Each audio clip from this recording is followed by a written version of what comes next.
Lição de número 33 tem como tema: Deus enviou João para ensinar e batizar. João batizou Jesus. Como você consegue a atenção de uma pessoa?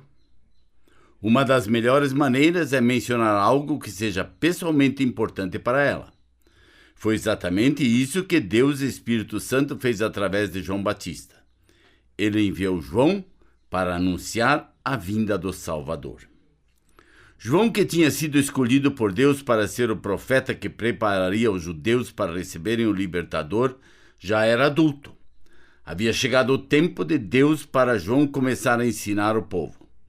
Como está escrito em Mateus capítulo 3, verso 1 e 2, que diz: Naqueles dias apareceu João Batista pregando no deserto da Judéia e dizia: Arrependei-vos, porque está próximo o reino dos céus. João ensinava as pessoas que elas tinham que se arrepender. Arrepender-se significa concordar com Deus. João quis dizer que as pessoas tinham que mudar de atitude em relação a Deus, a si mesmas e ao pecado. Ele lhes dizia que mudassem seus pensamentos em preparação à vinda do libertador prometido. Eles precisavam concordar com Deus, que Ele é o único Deus verdadeiro e que deviam servi-lo e adorá-lo de todo o coração. Que eles tinham pecado contra Deus e desobedeceram às suas leis e que eram incapazes de se tornar aceitáveis a Ele. Que todo pecado é contra Deus e que Deus odeia o pecado e sempre o castigará, separando o pecador de si mesmo no fogo eterno.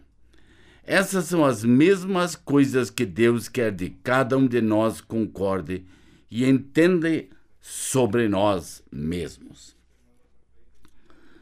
Vocês se lembram de quando estudamos os 10 mandamentos? Quantos de nós são capazes de guardar aqueles mandamentos perfeitamente? Isso mesmo. Nenhum de nós. Que nome Deus dá à quebra de um mandamento? Sim, Deus chama de pecado. Quantas vezes você precisa pecar para quebrar todos os mandamentos? Como está escrito em Tiago 2,10, que diz: Pois qualquer que guarda toda a lei, mas tropeça em um só ponto, se torna culpado de todos. E se você mentisse apenas uma vez, isso seria contado como pecado? É claro que sim. Todo pecado nos separa de Deus. E porque Deus é santo e justo, odeia nosso pecado.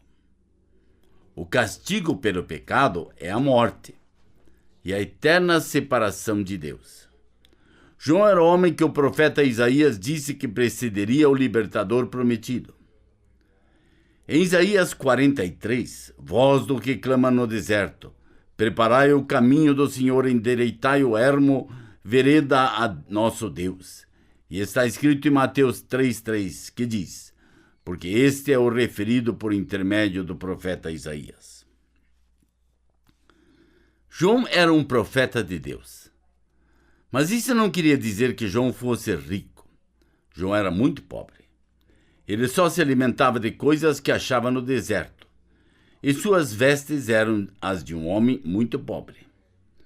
Como está escrito em Mateus 3,4, que diz: Usava João vestes de pelos de camelo e um cinto de couro, e sua alimentação eram gafanhotos e mel silvestres. Algumas pessoas dizem que se você coloca sua fé em Deus, Ele tem que lhe dar todo o dinheiro e posses que você deseja. Elas até dirão que se você não está conseguindo todo o dinheiro e todas as coisas que deseja, é porque provavelmente você não tem fé suficiente. Mas Deus não promete que uma pessoa ficará rica se ela crer nele e obedecer a sua palavra. Muitos dos maiores profetas de Deus e muitas pessoas que creram eram bem pobres. Mais tarde vocês verão que até mesmo Jesus, o Filho de Deus, foi um homem muito pobre, quando esteve aqui no mundo. Em Mateus 3:5, então saíram a ter com ele Jerusalém, toda a Judéia e toda a circunvizinhança do Jordão, e eram por ele batizados no rio Jordão, confessando os seus pecados. Muitos judeus creram na palavra de Deus, transmitida por João, e foram até ele para serem batizados. Quando uma pessoa era batizada, era um sinal para todos de que ele concordava com Deus, que merecia a morte pelos seus pecados, mas que estava confiando que Deus enviaria o libertador para salvá-la. Batismo implica identificação. A palavra batizar vem da palavra grega baptizo. Uma das formas em que se usava essa palavra era uma descrição do processo de tingir tecidos. Quando o pedaço de tecido era mergulhado numa vasilha de tinta, ficava na cor da tinta. Assim como se identificava com a tinta por haver tomado sua cor, também os judeus se identificaram com a mensagem do arrependimento pregada por João. O batismo era uma manifestação exterior que ilustrava arrependimento interior e fé na mensagem de João. Eles estavam se identificando com a verdade que Deus estava lhes dando através de João. O batismo não nos tornará aceitáveis perante Deus. O batismo exterior não lavará nossos pecados de diante dos olhos de Deus. Ser batizado não pagará a Deus pelos nossos pecados. O pagamento pelo pecado é a morte. O batismo é apenas um sinal para mostrar aos outros que uma pessoa concorda com a mensagem de Deus e que está confiando apenas nele para salvá-lo. Como está escrito em Mateus 3:7, que diz: vendo ele, porém, que muitos fariseus e saduceus vinham ao batismo, disse-lhes: raça de víboras, quem vos induziu a fugir da ira vindoura? A maior parte dos líderes no templo era orgulhosa. Vamos considerar o que a Bíblia nos diz sobre as atitudes desses líderes. Tudo que Moisés e os profetas haviam deixado estava escrito em rolos. Os homens que copiavam as palavras de Deus nesses rolos eram chamados de escribas. Eram homens que supostamente conheciam e eram capazes de explicar o real significado das palavras de Deus. Muitos escribas eram bastante orgulhosos por causa do seu conhecimento. Achavam que Deus se agradava deles só porque podiam se lembrar e explicar o significado de muitas partes da palavra de Deus.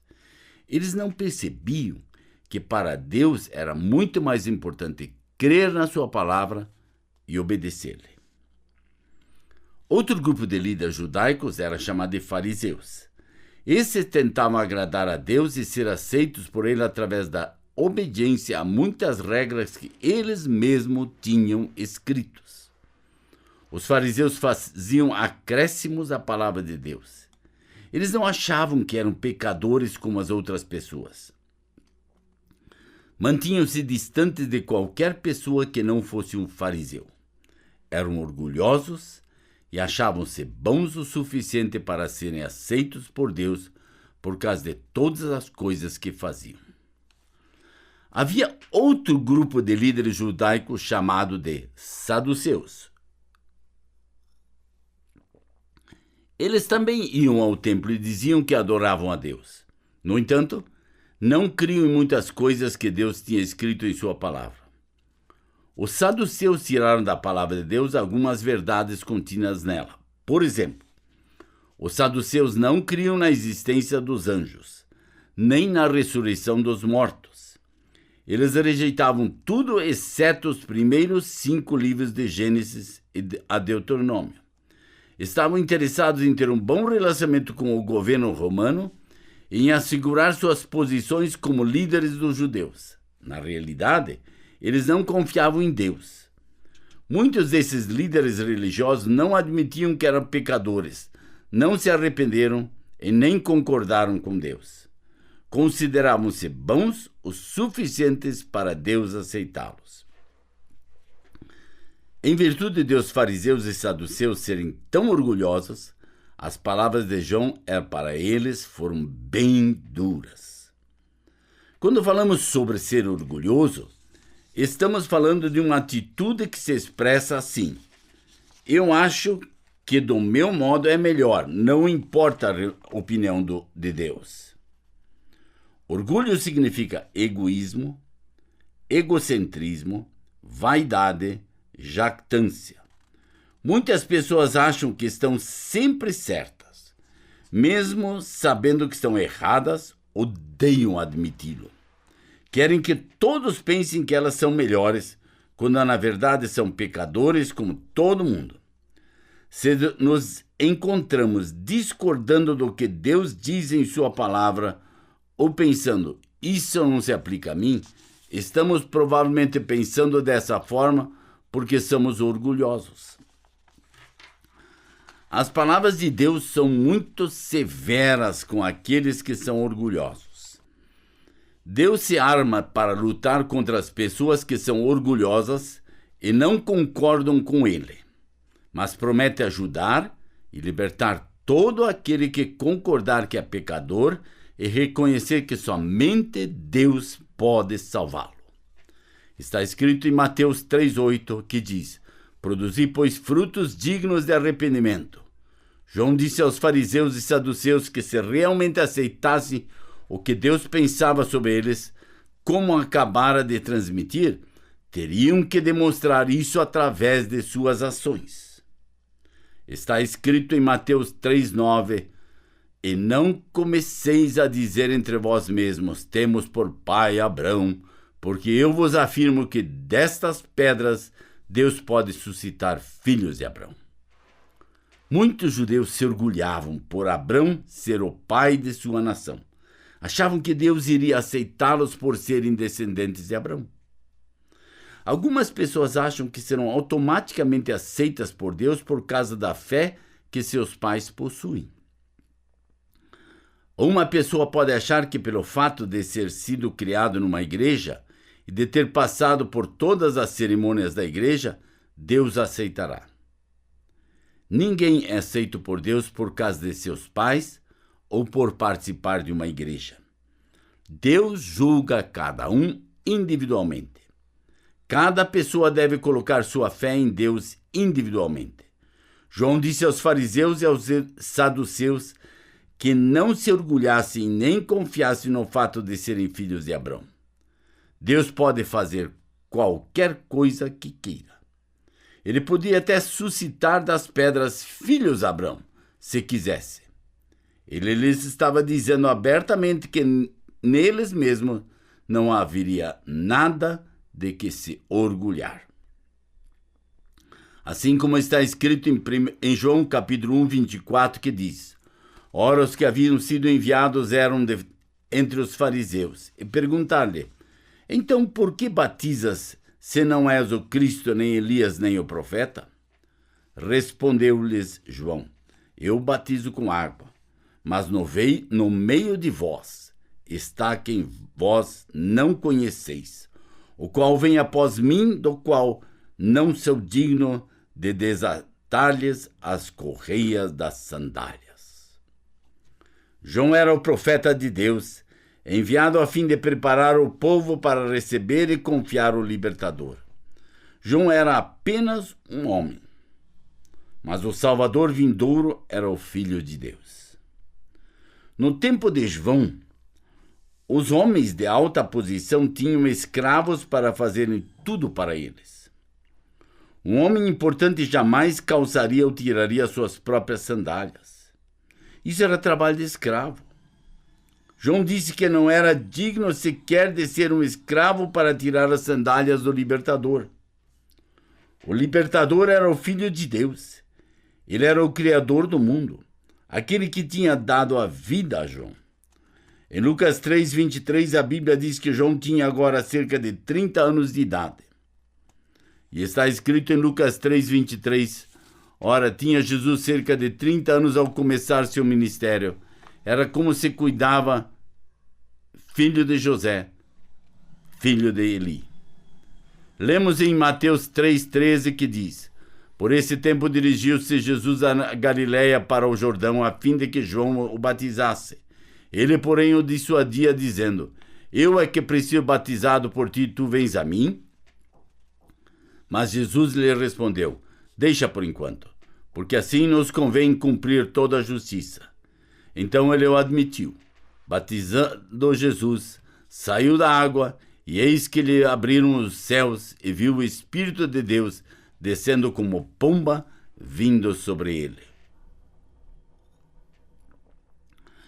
Jesus foi até João para ser batizado, mas isso não queria dizer que ele era pecador e que precisava de um Salvador como todos os outros batizados por João. Jesus nasceu perfeito. Ele vivia em perfeita harmonia com Deus. Jesus foi até João para ser batizado, porque esse era o mandamento de Deus, e todos os judeus que aceitassem João como seu profeta. Se Jesus não fosse batizado, as pessoas pensariam que ele não tinha obedecido aos mandamentos de Deus. Ou poderiam até deduzir que Jesus não cria que João havia recebido de Deus a ordem para batizar. O Espírito Santo veio sobre Jesus a fim de capacitá-lo a fazer tudo quanto Deus Pai tinha planejado para ele.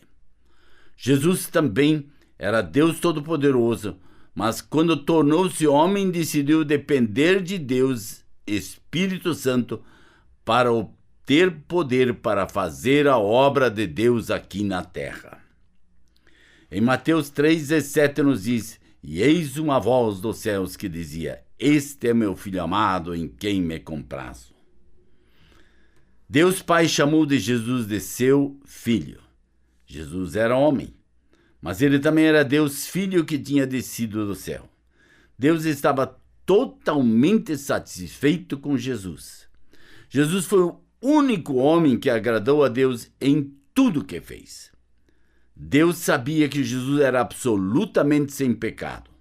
Jesus era completamente santo e justo, perfeito aos olhos de Deus. Em João 1,29 nos diz: No dia seguinte, viu João a Jesus que vinha para ele e disse: Eis o Cordeiro de Deus que tira o pecado do mundo. Quando João viu Jesus, disse que Jesus era o Cordeiro de Deus que havia sido dado e enviado por Deus. Mais tarde nós veremos exatamente o que João quis dizer quando chamou Jesus de o Cordeiro de Deus. Como está escrito em João 1,30 que diz: É este a favor de quem eu disse: Após mim vem um varão que tem a primazia, porque já existia antes de mim. Eu mesmo não o conhecia, mas a fim de que ele fosse manifestado a Israel, vim por isso, batizando com água. E João testemunhou dizendo: viu o Espírito descer do céu como pomba e pousar sobre ele.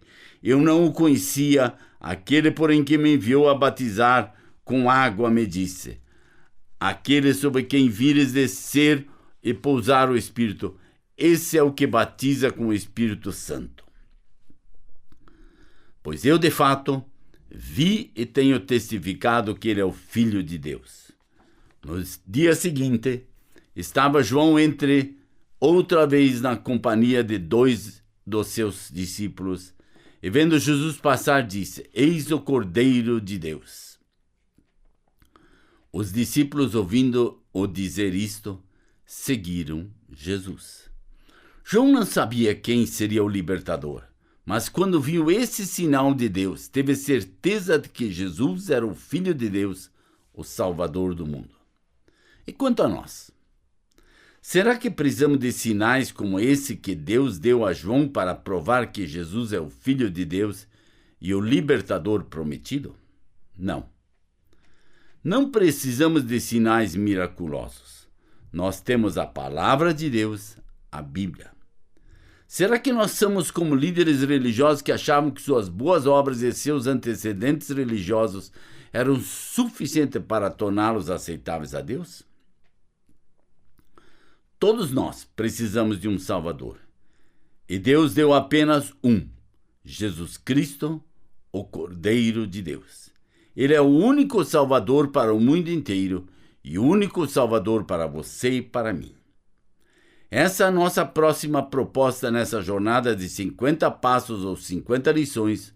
Convido a estudar a Palavra de Deus juntos e a descobrir o que ela diz.